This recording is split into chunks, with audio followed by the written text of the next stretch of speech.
Kmieni l-ħadd filgħodu l-Pulizija flimkien ma' uffiċjali mis-servizzi ta' detenzjoni wettqu rejd fi stabbiliment tal-akkomodazzjoni f'Buġibba dan hekk kif komplew l-ispezzjonijiet marbuta mal-immigrazzjoni. Fil-kmamar ta' dan l-istabbiliment ġew spezzjonati il fuq minn 50 persuna li 17 minnhom ġew arrestati biex eventwalment jibda immedjatament il-proċess ta' ritorn tagħhom.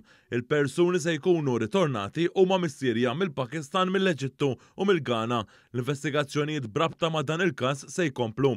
Din hija parti mill-ħidma kontinwa ta' spezzjonijiet u rondi fil-komunità bilha li tħares is-sigurtà ta' kulħadd. Fl-aħħar jiem l-istess ħidma ħallet ukoll riżultati u bħalissa hemm 37 persuna miżmuma fiċ-ċentri ta' detenzjoni bil-proċess ta' ritorn tagħhom huwa mibdi u jintemm fi ftit jiem. Fost dawn hemm 15 immigrant li nstabu jgħixu b'mod illegali fl-inħawi ta' Pembroke, Paċeville u San Ċirjan issib filgħodu.